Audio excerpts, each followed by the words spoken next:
안녕하세요. 교사 주우연입니다.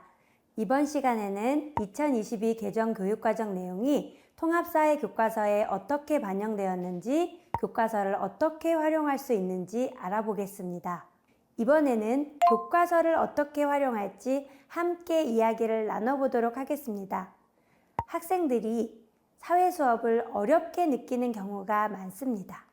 어려움을 느끼는 학생들을 돕고 선생님들이 의미 있는 수업을 하기 위해서 교과서를 어떻게 활용하는 것이 좋을까요? 교과서를 잘 활용한다는 것은 교과서의 모든 내용, 글자 하나하나, 활동 하나하나를 모두 가르치라는 것이 아닙니다. 교과서에 있는 여러 활동이나 장치들을 효율적으로 선생님의 스타일에 맞게 유연하게 활용하시는 것이 좋습니다. 그러기 위해서는 다양한 활동이나 자료가 풍부하게 포함된 교과서가 좋겠지요. 현장에서 학생들이 사회 수업을 어려워하는 가장 큰 이유 중 하나는 부족한 문해력 때문입니다. 사회 교과서에 제시된 다양하고 추상적인 개념들을 이해하는 것은 어렵습니다. 특히 한자를 의무적으로 배우지 않는 세대이기 때문에 더 그렇습니다. 그래서 저는 통합사회 수업에서 교과서를 활용할 때 본문을 읽기 전에 반드시 교과서 뒤 용어사전을 활용하게끔 했습니다. 교과서 뒤 용어사전을 학생들이 미리 읽으면 본문을 읽을 때 훨씬 부담이 덜하죠. 물론 아이들은 미리 읽어오라고 하면 절대 읽어오지 않습니다. 그래서 저는 수업 시간에 초성 퀴즈 활동지를 많이 활용했습니다. 초성과 뜻, 힌트를 제공하면 학생들이 교과서 본문을 본격적으로 읽기 전에 뒤적거리면서 해당 페이지 보조단의 설명을 읽거나 살펴봅니다. 교과서를 학생들이 물리적으로 만지작거리는 것만으로도, 그리고 그 내용을 정확히 몰라도 초성과 힌트를 참고해서 답을 찾는 것만으로도 교과서를 좀 더 가깝게 느낄 수 있습니다. 선생님들이 고민하시는 또 다른 어려움이 있지요. 바로 성취평가제의 운영인데요. 특히 최소 성취 수준에 도달하기 어려운 학생들을 사전에 파악하고 이들을 돕기 위한 학습 전략을 실행해야 합니다. 최소 성취 수준 미도달 가능성이 높은 학생들은 교과서의 많은 내용 중 무엇이 중요한지 스스로 판단하기 어렵습니다. 그러다 보니 공부할 내용이 너무 많다고 지레짐작하고 포기해버리는 경우가 많습니다. 이들을 위해서는 각 중단원마다 제시된 배운 내용 되돌아보기 코너를 활용해 보세요. 문제를 먼저 풀고 그 다음 본문을 읽는 방식을 사용해도 좋습니다. 문제는 다 틀리기 쉽습니다. 그렇지만 이 아이들은 문제를 푸는 과정에서 무엇이 중요한지 알게 됩니다. 정석대로 배운 후에 풀어도 좋습니다. 어떠한 방법이든지 간에 자기주도적 학습 습관을 가지도록 돕고 형성평가로서의 기능을 하기 때문에 교사가 아이들이 문제를 해결하는 과정을 살피고 사전에 판별하기 좋습니다. 다음 주제는 현장 선생님들이 가장 많이 고민하시는 분야가 아닐까 생각합니다. 영상세대인 학생들이 50분의 수업, 교과서를 가지고 하는 수업을 지루해하지 않도록 하려면 어떻게 해야 할까요? 지금 우리가 교실에서 만나는 학생들은 쇼폰 콘텐츠, 자극적인 소리와 이미지 중심으로 내용을 인식하는 세대입니다. 긴 호흡으로 제시되는 교과서에 대한 부담이 선생님 세대보다 훨씬 큽니다. 그 점을 먼저 인정해 주셔야 합니다. 그리고 두 가지 방법으로 접근하는 것을 추천합니다. 먼저 사회교과 수업이 지루할 수 있다는 것을 인정하고 이를 시대에 뒤떨어진 것이나 교사의 수업 능력 부족으로만 폄하해서는 안 된다는 것입니다. 아무리 인공지능 시대, 디지털 시대라고 하더라도 역량을 함양하기 위한 핵심적인 활동은 변화하지 않습니다. 학생들에게는 여전히 긴 호흡의 글을 읽고 추상적인 개념을 이해하고 글의 맥락을 파악하여 자신의 생각을 정리하고 실천하는 작업이 요구됩니다. 고통스럽고 지루하고 짜증을 내더라도 필요한 과정입니다.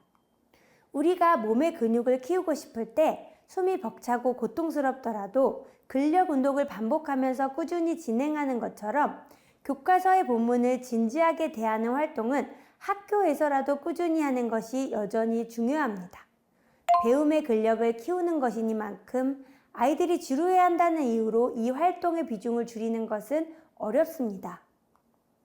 하지만 이들이 처음부터 긴 호흡의 글을 직면하고 아예 포기해버리지 않도록 도움을 제공할 필요는 있습니다.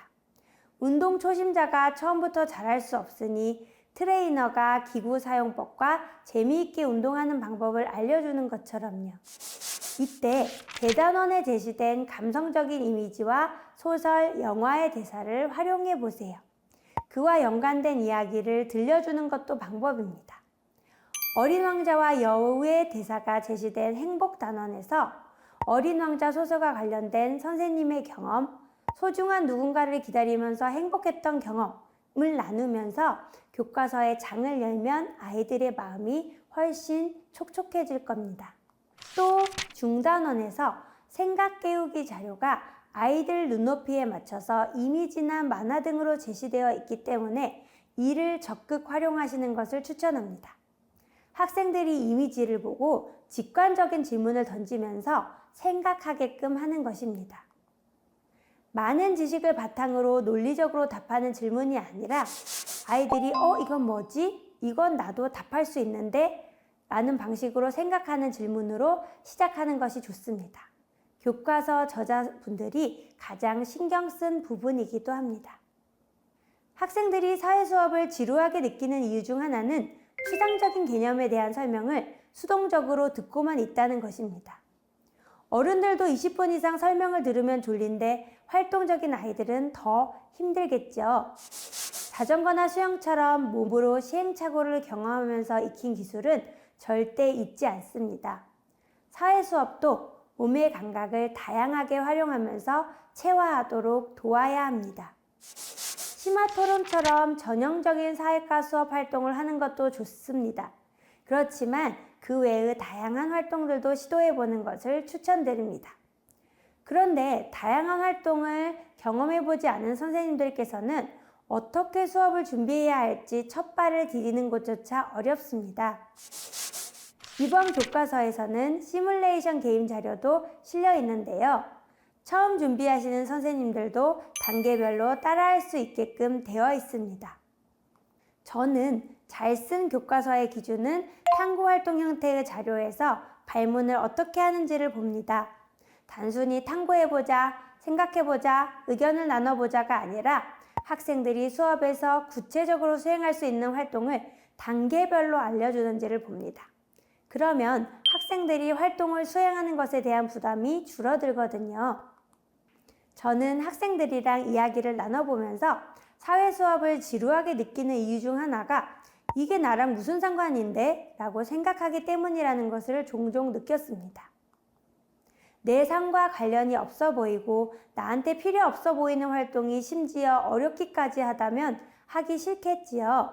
특히 토론이나 토의 활동을 사회과에서 자주 하는데 일부 학생들은 추상적인 주제로 이야기를 나누라고 하면 왜 내가 이 활동을 해야 하는지 이해하지 못합니다. 아이들이 궁금해하거나 재미있어하는 주제는 결국 자신들의 눈높이에 맞는 일상과 관련된 질문이거든요.